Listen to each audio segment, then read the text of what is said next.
সকালে ব্রেকফাস্ট করে আজকে রাঁচির একটা অফবিট জায়গায় যাব, ম্যাকলক্সিগঞ্জ।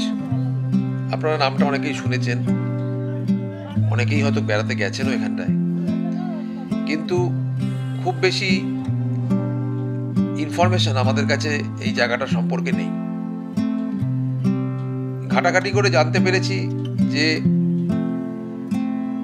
1933 সালে কলকাতার এক ব্যবসায়ী আর্নস্ট টিমোথি ম্যাকলক্সি সাহেব এই জায়গাটাতে আসেন এবং এই জায়গাটা নর্মাল 490 মিটার উঁচু একটি জায়গা ছোটানাগপুরে, এবং এখানকার ক্লাইমেট ওই সাহেবের খুব পছন্দ হয় এবং তারপরেই তিনি চিন্তা করেন যে এখানে একটি শহর তৈরি করবেন।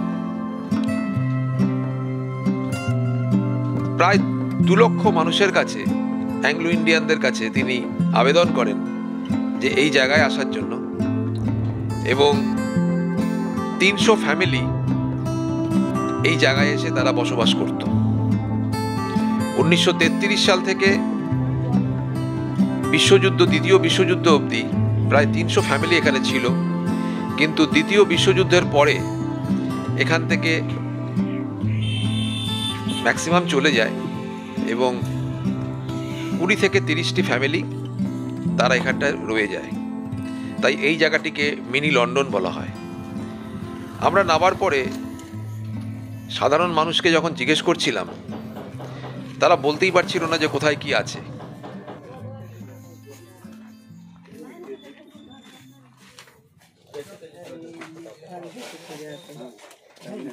हम देखो नहीं मैक्लॉक्सीगंज से चर्च है ना, पुराना वाला घूमने का जगह है ना एक मैक्लॉक्सीगंज में, तो पार हो गया उधर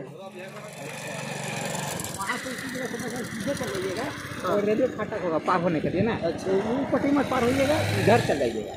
अच्छा, सामने आप थोड़ा मुड़िएगा, मुड़ान है थोड़ा सा है ना, वो जो इधर मुड़ गया है इधर से आए होंगे, मुड़ गया होगा उसी जगह गेट का भी है और किचन का भी, दोनों। सुनिए ना, गवर्नमेंट का एक तो म्यूजियम है, मैक्लक्सीगंज म्यूजियम। हाँ, यहाँ पर गवर्नमेंट का एक तो म्यूजियम भी है, टिकट करके जाता है सब। वो तो वहाँ पे जगती बिहार में, और एक तो रेलवे स्टेशन है, और एक तो ब्रिटिश टाइम का कब्रिस्तान है। वो तो ब्रिटिश वाला जो कब्रिस्तान है ना, हाँ, वो देखिए आपको जो है रेलवे फाटक से उधर है, फैक्ट्री मैदान में। अच्छा, फिर आपको रेलवे स्टेशन अभी जहाँ है। अच्छा, অনেক খোঁজাখুঁজির পর এক ভদ্রলোকের সাথে আলাপ হলো এবং তিনি বলল যে আমরা একটু উল্টো দিকে চলে এসেছি। তাই আমাদের সঙ্গে তিনি গাড়িতে উঠলেন এবং আমাদের সাথে তিনি চলতে লাগলেন।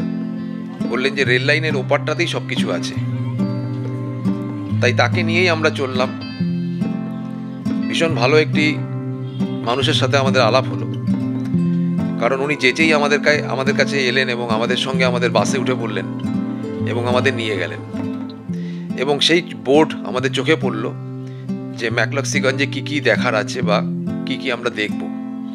প্রথমেই আমরা স্টেশন চত্বরে চলে এলাম এবং স্টেশন চত্বরে এসে লোকাল দুটো অটোর সাথে আমরা কথাবার্তা বললাম এবং স্টেশনটাও ঘুরে দেখবার আছে, কারণ এটি একটি হেরিটেজ স্টেশন, সেই ব্রিটিশ আমলের তৈরি।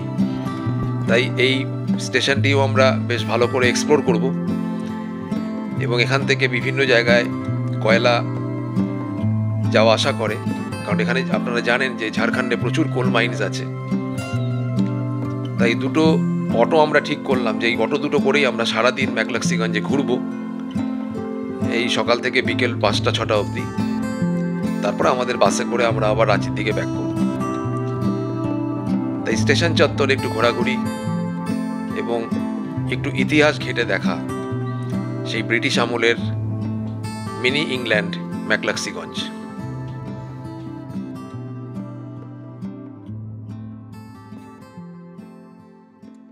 আজকে আমরা সকাল সকাল বেরিয়ে এসেছি ম্যাকলক্সিগঞ্জ স্টেশনে। ম্যাকলক্সিগঞ্জ জায়গাটা হলো অনেক পুরনো জায়গা। এখানে আগে সব ব্রিটিশরা থাকতো, আর এখন মনে হয় থাকে না, এখন তাদের সব ঘরবাড়ি এখনও আছে, চার্চ আছে, অনেক কিছু আছে। এবার এই জায়গাটা এখন একটা ঘোরার জায়গাই হয়ে গেছে। এবার এটা হলো ম্যাকলাক্সিগান স্টেশন, পুরোটা আপনাদের দেখাচ্ছি দেখুন।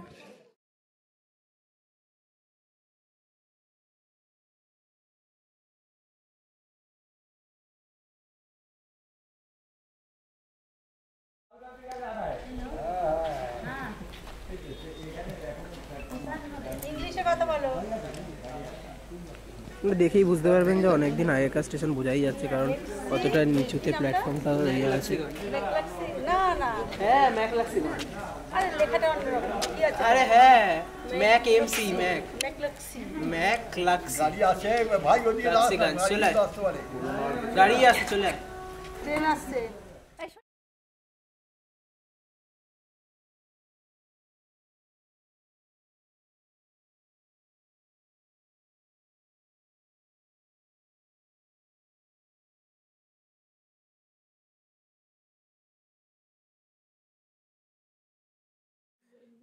এই সাইডে স্টেশন কোয়ার্টারগুলো আছে, যেগুলো এখন বন্ধ করা, কেউ এখন আর সেরকমভাবে নেই এখানে।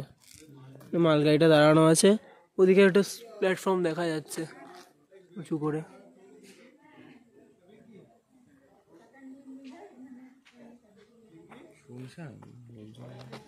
লোকজন তো নেই, পুরো ফাঁকা। আর এখানে আমাদের গ্রুপ, কিছু নেই। মেন এখন আমাদের চার্চের ওখানে যেতে হবে, কিন্তু ওই জায়গাটা সেরকমভাবে এখানকার লোকজন কেউই কিছু বলতে পারছে না। ওই যে ওখান থেকে মালগাড়ি আসছে, মালগাড়ি আসছে না, শুধু ইঞ্জিন আসছে।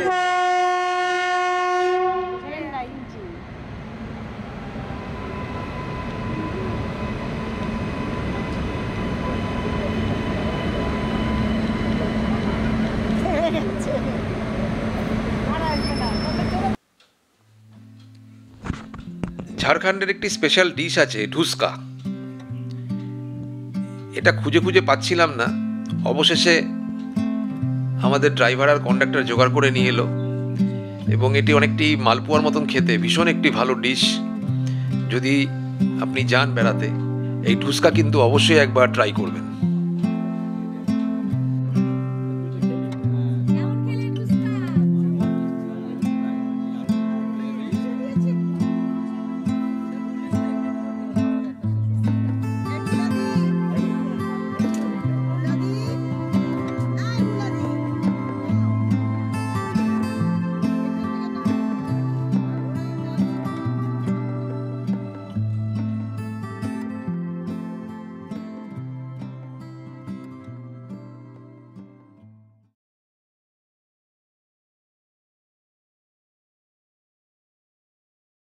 ভিডিও করে খেতে পারবো না, তাই খাচ্ছি। Thank you.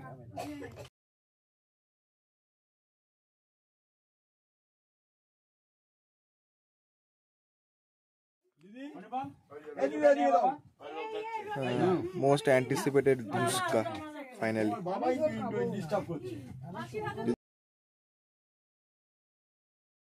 কেমন লাগলো?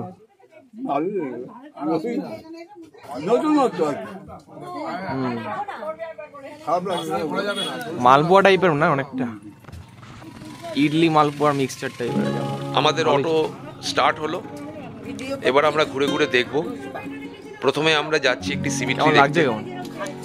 তবে প্রসঙ্গত আপনাদের বলে রাখি যে এখানে একটি বিখ্যাত সিনেমা শুটিং করেছিল অপর্ণা সেনের মেয়ে কঙ্কনা সেন শর্মা।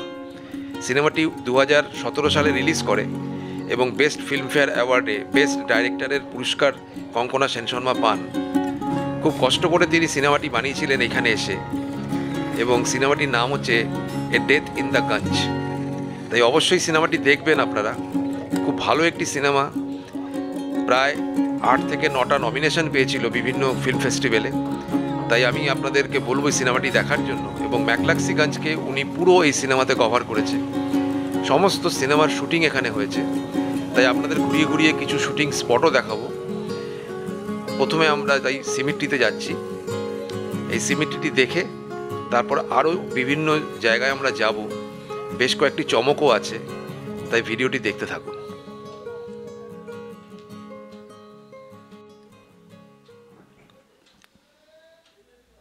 আমরা সিমেট্রিতে পৌঁছে গেলাম এবং ভীষণ অবাক হলাম, কারণ এখানে যে যাদের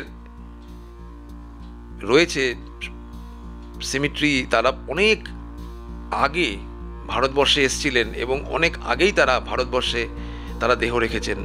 সে সমস্ত ব্রিটিশ নাগরিকরা, তাদের সিমেট্রি রয়েছে এবং অনেক ছোট ছোট বাচ্চারও সিমেট্রি দেখলাম, এবং লোকাল যারা এখানকার স্থানীয় যারা খ্রিস্টান ধর্ম নিয়েছিলেন তাদেরও সিমেট্রি এখানে রয়েছে। তাই এই কবরস্থানটা অবশ্যই আপনারা দেখবেন। একটি হিস্টোরিক্যাল জায়গা এবং অনেক বিখ্যাত মানুষেরও এখানে সমাধি রয়েছে।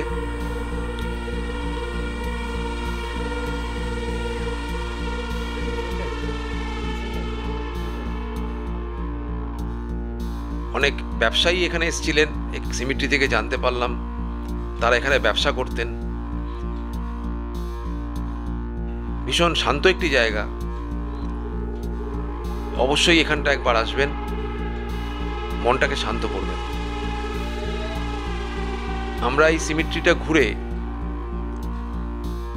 এরপরে আমরা যাব একটি বিখ্যাত চার্চ দেখতে। তাই আমাদের সঙ্গে থাকুন।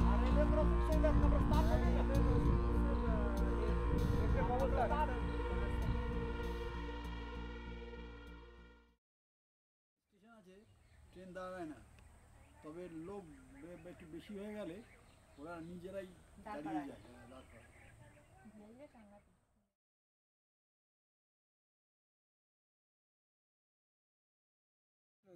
ঠিক আছে, আমরা ইন্ডিয়াটা তুলে নিই আগে।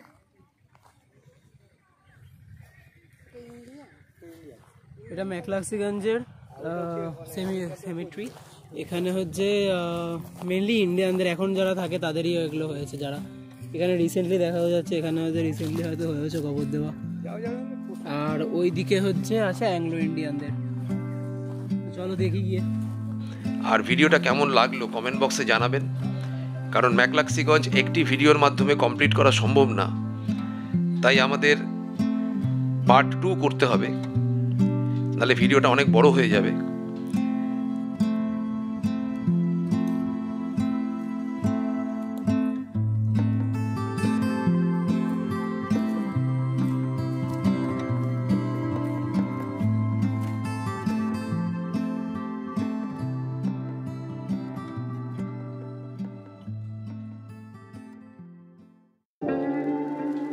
আপনারা সবাই সুস্থ থাকুন, ভালো থাকুন, এবং আরেকটি চমকের জন্য অপেক্ষা করুন আমাদের দ্বিতীয় ভিডিওতে। ধন্যবাদ।